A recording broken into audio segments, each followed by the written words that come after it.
Hey guys, and welcome back to another Shadow Priest Mythic Plus commentary video.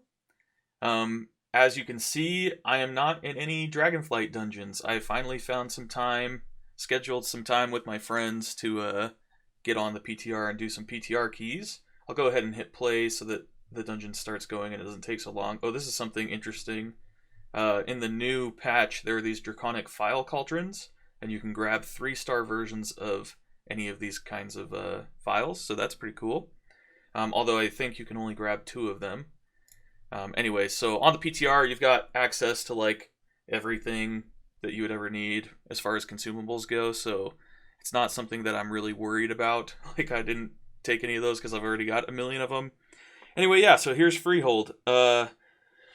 So some things to keep in mind. First off, there are going to be some weird UI issues because I took a little bit of time. Okay, so let me actually pause because I want to say something about that. So first off, I took a little bit of time to do some UI tweaks, but there are still problems like my objective frame. When people die, it pops up and it's in the way and things like that. But in future videos, we did, I think, 4 hours worth of keys. So in future videos, you'll see that things changed over time. Anyway, so on this very first pull, what a lot of groups like to do is you grab all 3 of these packs, pull them together in Lust. I'll hit play. I'm not sure if we decided to lust this or not, but it looks like we're not lusting. So something else I'll mention, in this key, because we're on the PTR, you can choose what affixes you want, and you can choose what key level it is. You can't tell from my screen, really. That's one of the UI problems, but this is a plus 20 freehold that has tyrannical and fortified. It has no other affixes. All we really cared about was how strong will the mobs feel on a pretty high level fortified key, and then also how strong are the bosses going to feel on a pretty high level tyrannical key. Obviously 20 is nothing crazy, but that's what we wanted to see. And then also I'll mention something about the PTR. Right now, as of making this video, when you go into a key and you start a key on the PTR, it scales your item level to 410. So if you don't have any geared characters, you can still get on the PTR and do higher level content like this. All you have to do is copy a character over, and then you can put on, there's a PvP gear vendor in Orgrimmar or Stormwind.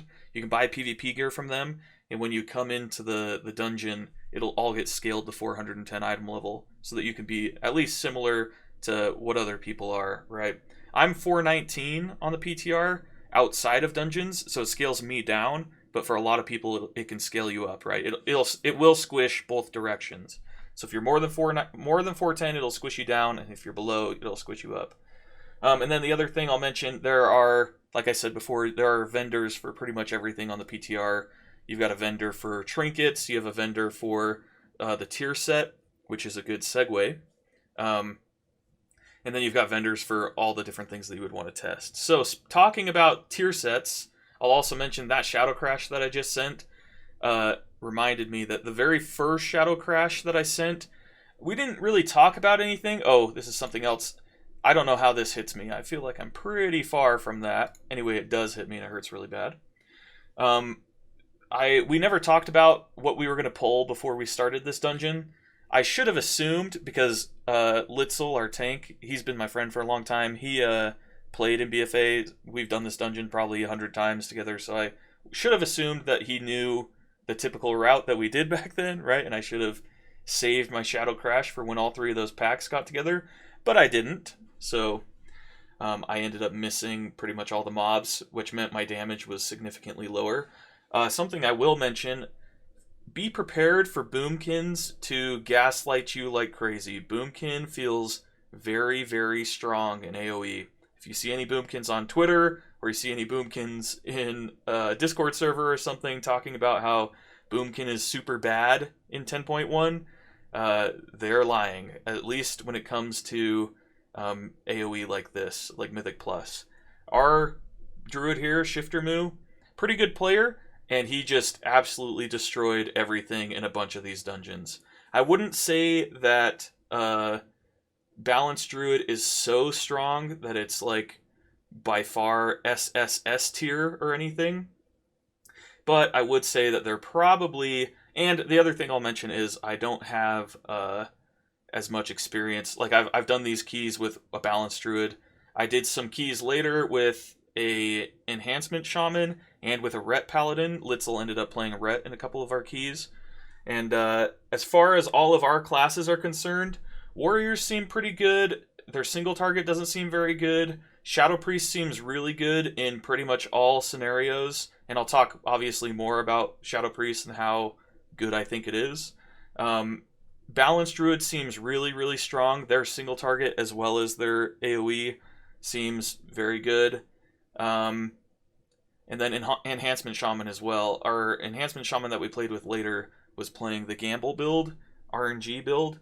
And right now, I think that there are some weird interactions with one of the trinkets on the PTR that was giving him more procs than he should have had. But his damage looked really strong, so I would guess that unless the problem was that he was getting a bunch of procs and it's this bug, and even then he doesn't look like way, way stronger than anyone else, in that case, Enhancement Shaman is probably a little too weak. But if that's not the case and he was getting the amount of procs he should be getting, then they look pretty good, right? So now let me talk a little bit about the gameplay, I guess, now that we're almost to the first boss. Some things to keep in mind with the new Shadow Priest. So I'm playing Cthulhu, and I'm also playing Yasarj in this build. I don't know if I ever showed my talents, but there are 2 different talent builds that I've tried so far in Mythic Plus. And I've heard of other ones, and I'm interested to see how those play. I think that this Cthulhu Yasarj build is pretty good, although it is pretty RNG dependent. There's a chance that you just don't get the tentacles to spawn when you want them to spawn, and then you don't do any damage, right? Something I'll mention about this boss, maybe I'll just hit play. There are a lot of mechanics that people know about Freehold because it was a dungeon, a Mythic Plus dungeon for 2 years or something. So one thing, if you can get the boss to dismount, probably like around here, something like that, then the bird starts off in a good pattern to where the ranged, sorry, I didn't mean to right click, where the ranged can bait all of these vile bombardments outside of melee. So where the bird ended up going right here is fine. We managed to bait pretty well. These guys didn't realize they were about to get shotgun to the face. Our balanced druid says, nope, I'm out of here. But yeah, for anyone who doesn't know, this is how the first boss of Freehold goes. On a higher key, so one thing I'll mention, we're tanking the boss over here by the fence. That's on purpose. And then secondly, we're trying to bait these vile bombardments.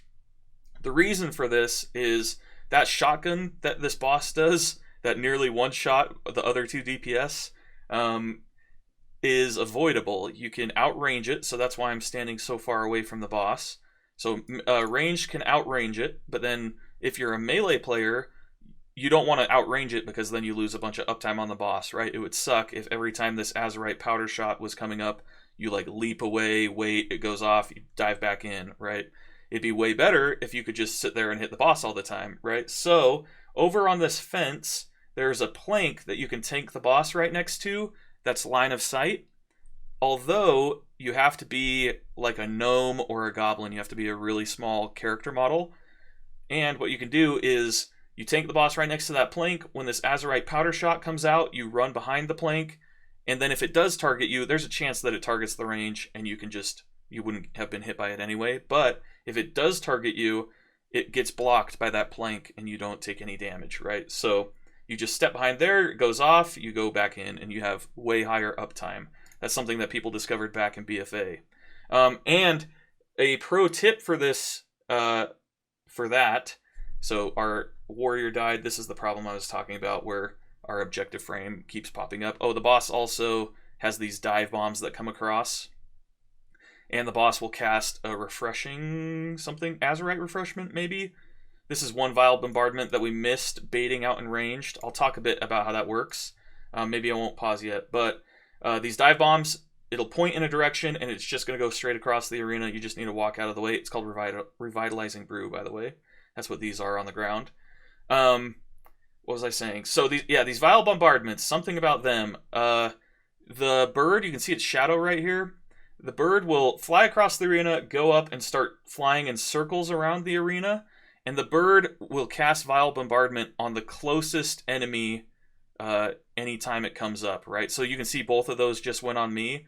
That's on purpose. If the bird is in melee and it casts one of those Vile Bombardments on top of people, if the closest enemy is in melee, then you can't use the plank because there's bird poop everywhere, right? So you want your ranged players to be wherever the bird is, close enough to the bird that they're always the closest target so that the bird poop never ends up in melee, right? We did a pretty good job of this, and it happens passively pretty easily. If you just spread like one person over here and one person over here, then it should be decent enough, but that makes it hard for healing. I barely dodged this bird, didn't even realize it probably.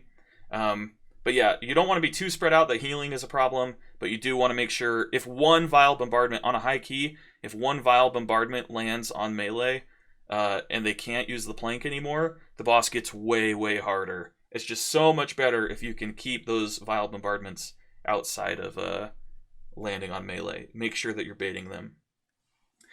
Okay, so some things about Shadow Priest. As you know, if you've watched my previous videos, specifically about 10.1 Shadow Priest, we have some different abilities now, and we also have different insanity generation and proc chances, right? So some things that I've noticed so far: I barely dodged this brutal backhand. Unfortunately, our healer did not. That's something I'll mention real quick. Sorry, I do mean to talk about Shadow Priest. I don't mean to just keep pausing and talking about mechanics. This Iron Tide Enforcer, when it's on the bridge, it will turn around and smack you. It doesn't always cast the brutal backhand at the tank. So when you're running across this bridge, a lot of pugs will just pull it all the way across the bridge. And if you're following as a ranged player to try and stay in range, right? Make sure that you're watching what direction it's facing. Like right now, it's facing me.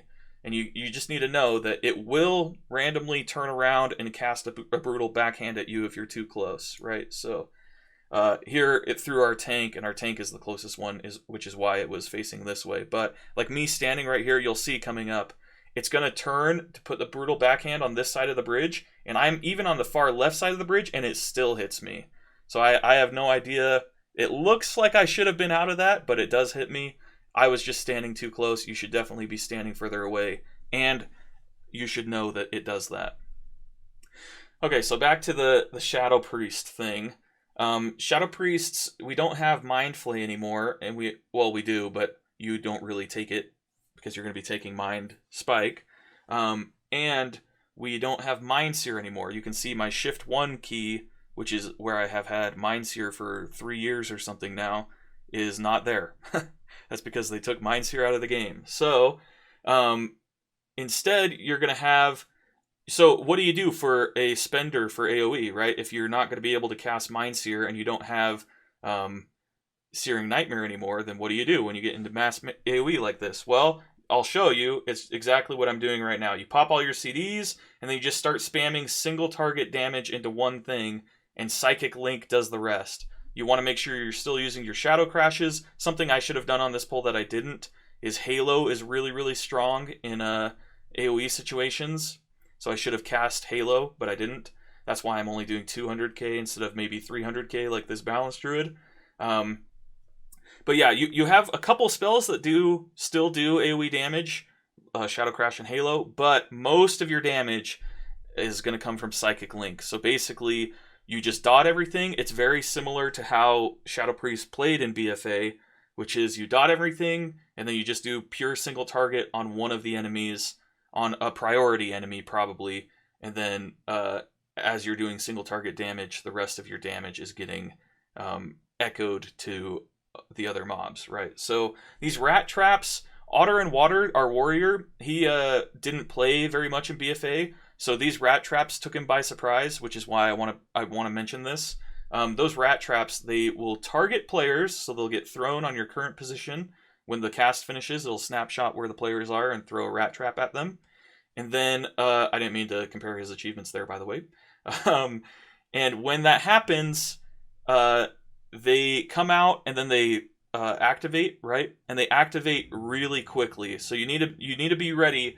So as soon as those rat traps are thrown, you need to start running out of the circle, because it didn't look like they did too much damage, but they do hurt pretty bad. The circle is pretty big, so you do want to keep in mind that you need to get out of it ASAP, right? But yeah, so it's something that took him by surprise. It's not something that I've thought about for a long time, right? I've just always known, not always, but I played BFA, so I did this dungeon a lot, so I've known that they arm really quickly, so I was ready to get out of the way. But Dragonflight did bring a lot of people back to the game, and a lot of people did not play BFA, so I figured it's worth mentioning. That's something that you're going to want to look out for. And I think it's probably worth mentioning all of the mechanics, right? Even though these are mechanics that have been around for a couple years now, there are definitely people who did not play at that time and don't know the mechanics. So if you're one of the people who did play BFA like me, my apologies if I'm going into mechanics too much and it's boring for you, but I do think that it's worth trying to teach people who don't know. Okay, so we're now to the second boss. Something that I didn't mention before: there's a weekly rotation of the event that happens back up this hill. So this week there is a cage in the center, and there's a dog that has some keys in its mouth. And what you need to do, this is just me trolling right here. You get this debuff where whenever you jump, it stuns you for 2 seconds. So I was just, and something that's interesting, you can jump while you're stunned in that. So you can just spam it forever and never be able to stand up. But the dog that runs around, also you can see like this is messed up. That event rotates weekly, and they haven't said whether or not it will rotate weekly in Season 2 of Dragonflight. I almost called it Shadowlands. In Season 2, they haven't said whether it's going to rotate weekly or not. I know in the past that it has, but I am pretty sure there have also been times where it hasn't. I don't remember off the top of my head whether at the end of BFA, when this was in Mythic Plus, if it was still rotating or not, but I'm pretty sure it was. So there are 3 different rotations. One of them, you have to talk to the dog a couple times. It runs to the different packs. You grab the keys, you unlock the cage, and then you can come down here. One of them, you have to get drunk. So you just have to go talk to this guy who's selling beer, and he gives you some beer and you get drunk.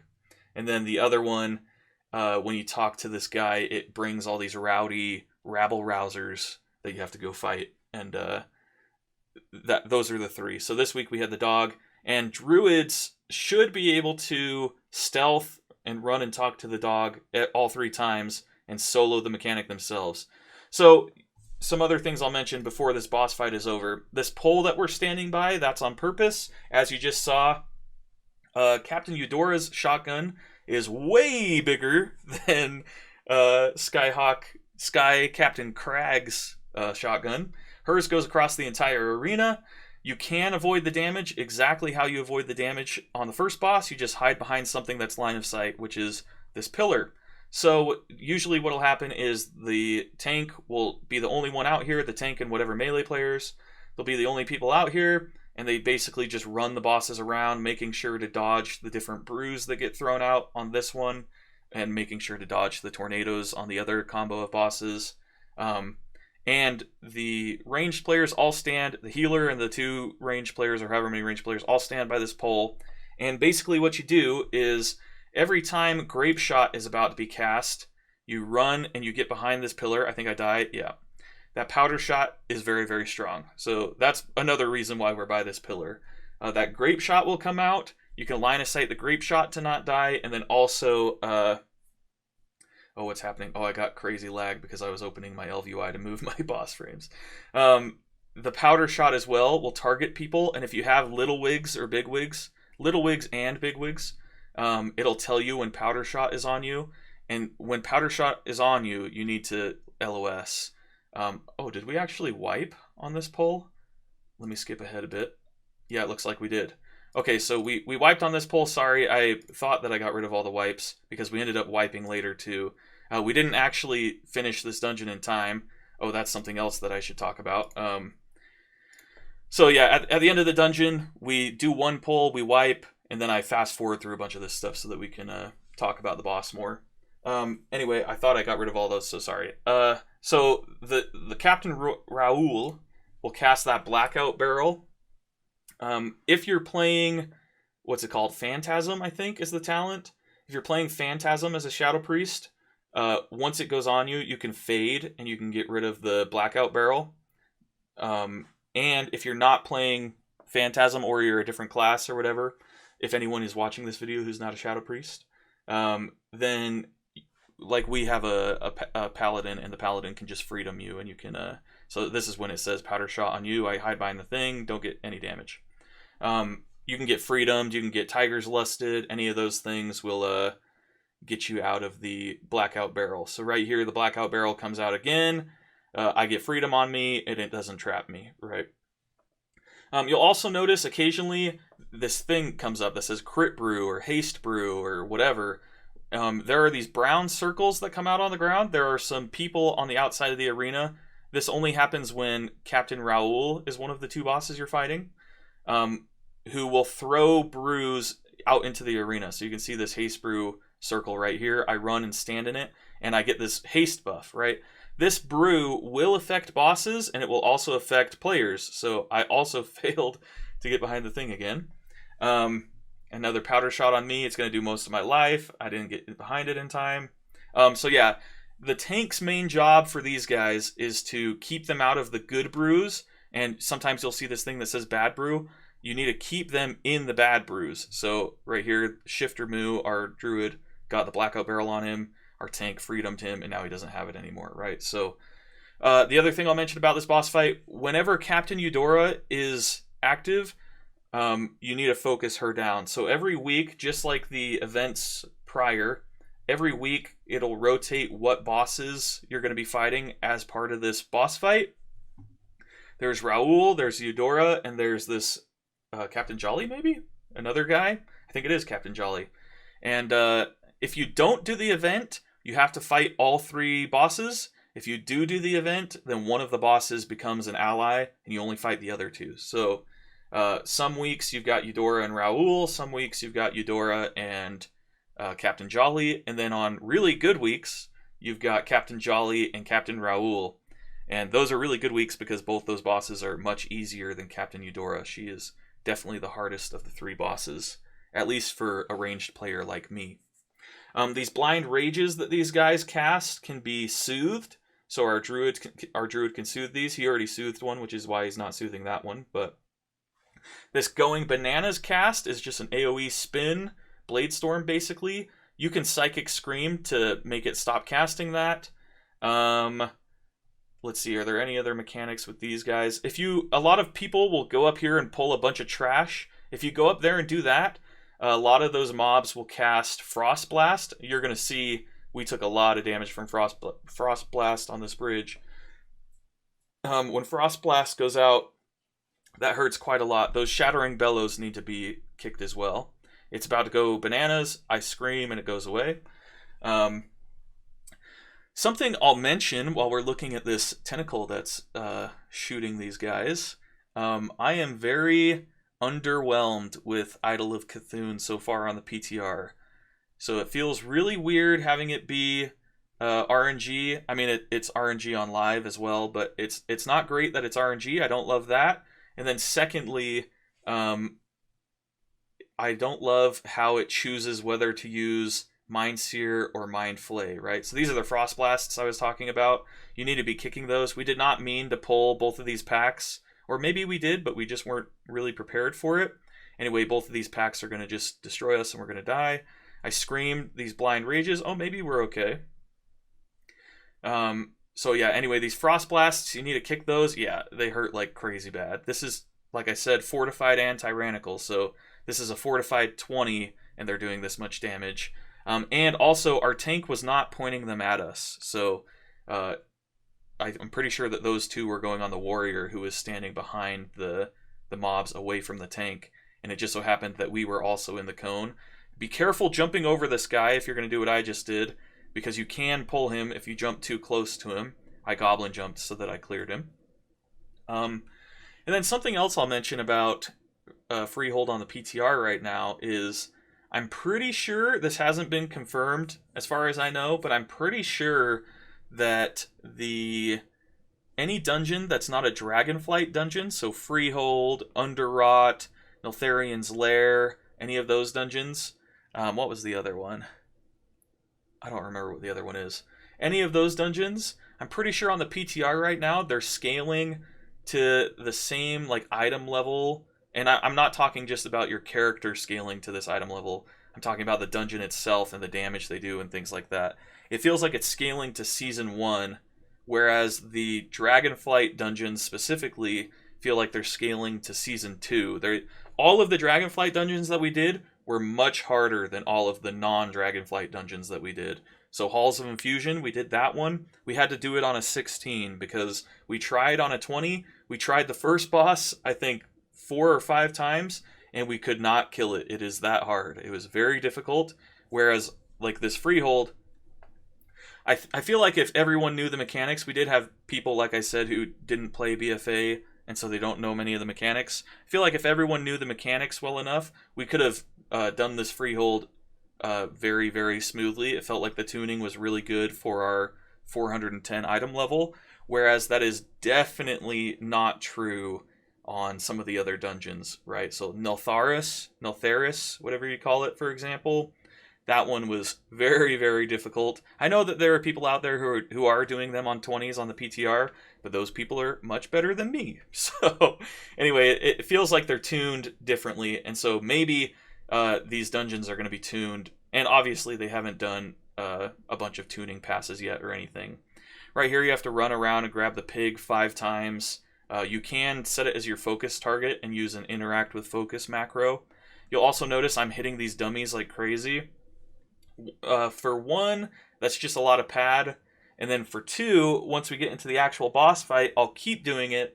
And it's kind of 50-50 whether it's just a meme or whether it's... Let me pause because I'm in a good position. You will get increased insanity generation by having your dots on those 2 target dummies, right? But any damage that you do to those target dummies doesn't matter at all. You're never going to kill them, and they don't give you any count, and they don't matter, right? So any spells that you put into those target dummies are spells that you're not putting into the boss, which is a DPS decrease, right? The only question is the increased insanity generation that you get from having your spells, your dots on those dummies. Is that worth the damage you lose putting a vampiric touch on both of them? And I think the answer is probably yes. And if it isn't yes, I think it's really close and doesn't matter that much. So probably not something that you have to do every time. But if you want to do it, probably not a huge loss. Although people will get mad at you because your overall is going to look better on the meters because you're just padding on those 2 target dummies, right? And then something I'll say, where I'm standing right here, there's somewhere right around here. I don't recall off the top of my head, and I'm sure that we'll figure this out more as the season comes around. But somewhere like right here, Ludwig van Tortollen will throw out these turtle shells that bounce around the arena, and there is a position over here that never gets hit. I'm pretty sure like 100% of the time it never gets hit. I know that there's like randomness involved, but I'm pretty sure if I remember correctly, back in BFA, there was a spot that you could stand that the turtle shells would sometimes come very, very close, but they would never, ever hit you. So that's where I'm standing right here. It's somewhere around here. I think it's pretty tight, but anyway, I thought I'd mention that. That's something that maybe if you guys end up doing some PTR testing, or you the season comes around and you want to figure it out if it hasn't been figured out by then, that's something that I would look into, is figuring out where exactly you can stand right here to not get hit. The other thing I'll mention, in general, it's better to stand around the edges of the arena because the shells will always bounce back towards the center of the arena, right? So if you're standing near the edge, the odds that a shell is going to come and have to force you to move go down because it has to like go straight at you before it'll hit you, right? Let's see if any of these... This one comes pretty close to where I was standing, it looks like, but not super close. I'm going to head back over and target these training dummies, put a vampiric touch on that one, Mind Spike Insanity, Mind Blast, put a vampiric touch on the other one, and then Mind Games this guy. get back into my single target rotation. Both target dummies should now have both dots, and you can see my ghosts are going to them. Right here, we're trolling a little bit, and something else I'll mention, on the PTR right now, these turtle shells are doing almost no damage. If you watch our druid get hit right here, here it comes, he gets hit, and his health doesn't move pretty much at all. On live, this will not be the case. These turtle shells are going to hurt quite a lot, especially on a high key. They will probably one-shot you, so make sure you never get hit by them. Right there, I popped my Dark Ascension. Mostly, I'm just padding, right? There's no damage here that matters. I popped my Dark Ascension there because I want it to stay in sync or close to in sync with my Mindbender. A lot of the times, this is RP that you can't skip while these different guys are coming out to fight you guys. A lot of the times what people will do is they'll start the RP, they'll grab the pig, pull a pack into the arena and start fighting it. And then when the next thing dies, they'll grab a different pack, pull it into the arena and start fighting it. This is the boss, Trothak. We lust. I'm going to pop my CDs when they come up. I'm going to save my Mindbender and PI for this Dark Ascension probably. At least I should, whether I do or not. I hope I do. And then, yeah, I'm trying to keep my 2 dots on those 2 target dummies like I was saying before for the Insanity Gen. We have one of the giants in with the boss right now. That giant will throw rocks at people every so often. Yeah, so see right here, I PI the Balanced Druid and I start my CDs. These rocks you need to dodge, they're very important, and he'll also do this ground shatter. You don't really have to worry about that as a ranged player usually, but that rock is very, very deadly. I would have died right there probably, actually. That was a really bad timing. I got knocked up by the shark landing on me, and then almost died to the, or maybe it was when he jumped to his shark, then I almost died to the brown circle. These sharks will target the closest player and run towards them. So you want to move them into the bloody carnage that's on the ground, and they'll start eating and stop attacking you. You can also get bopped, and if you get bopped, you won't take any damage from them, although it's probably not worth the use of bop. And then, yeah, we're just back to single target, going through my single target rotation, sending Dark Ascension and Mindbender as often as possible. I am playing with Insidious Ire right here, which is another thing. I mentioned this in a previous video, but I'm still working on it. I'm not very good at playing around Insidious Ire yet. I know that you're supposed to. I just don't really know the specifics because I haven't sat down and read about it. So my Mind Blast damage at the end of this key could have been higher because I know for a fact that, like I said, I'm not completely optimizing my Mind Blasts with Insidious Ire, right? So 93k single target damage, not really single target. It is single target now, but it wasn't before. We had 2 targets for most of this fight, and I've had 4 targets for most of this fight technically, right? Because I've been hitting those 2 target dummies, or training dummies. But I think that Shadow is pretty strong. I mean, that's what I was going to say, is I think that I'm at the top of the damage meter.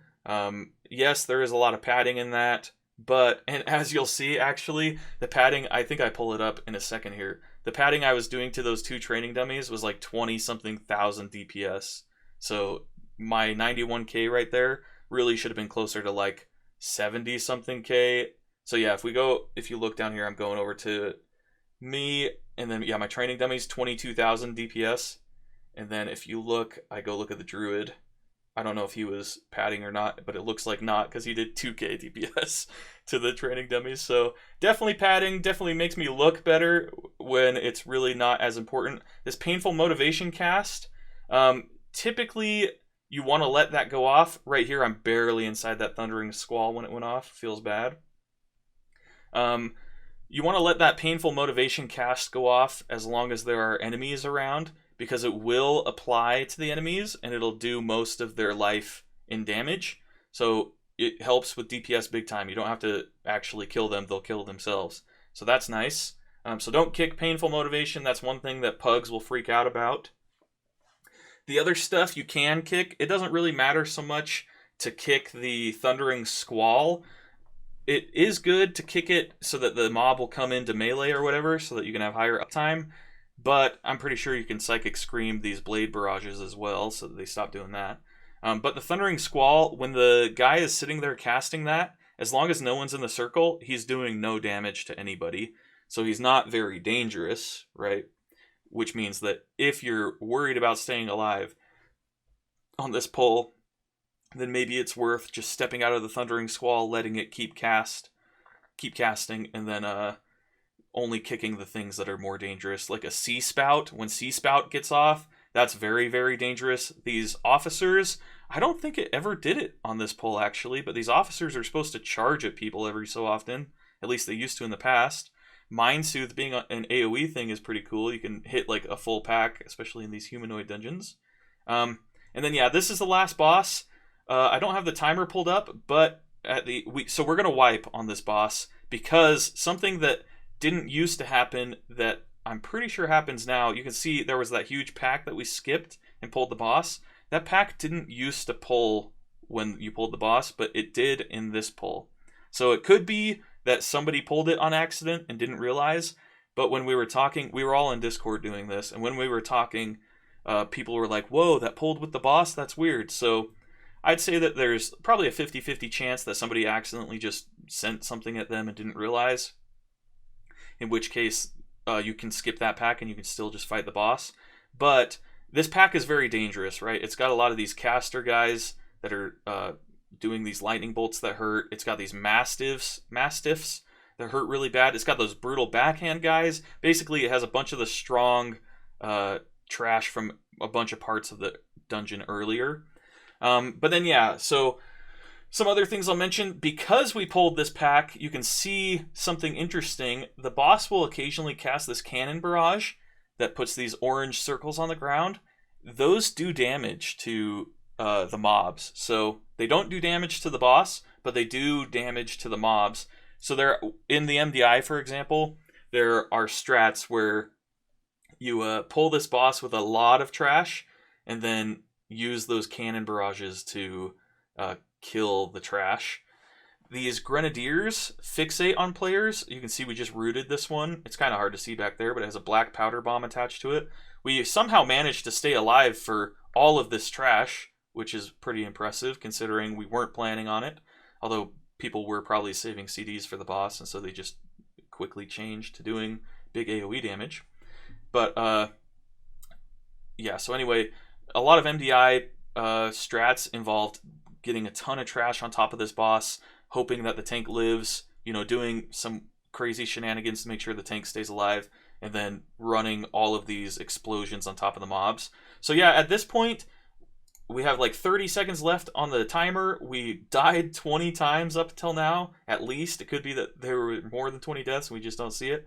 But we still have 30 seconds to time. So as far as tuning goes, at 410 item level, this dungeon I feel like is pretty well tuned. We didn't do anything super crazy. I was just really dumb and didn't go away from that fixate right there. Just let it come and suicide bomb me.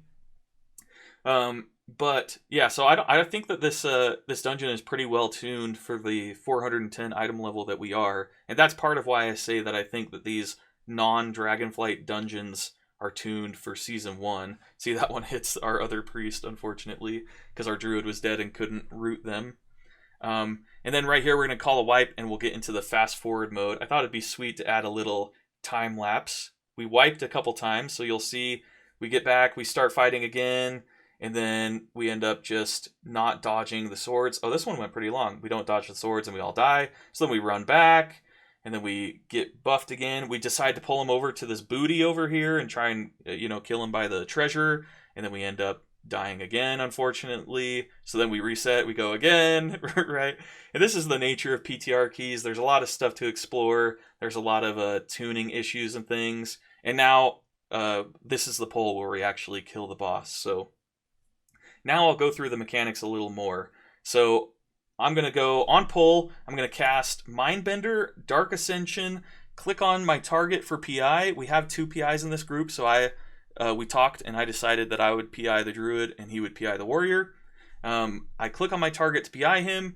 I PI and then I immediately go back to the boss. So you go Mindbender, Dark Ascension, PI, Combat Potion, and then into your single target rotation, right? So something that is different about 10.1 Shadow Priest is our insanity generation is nerfed pretty heavily.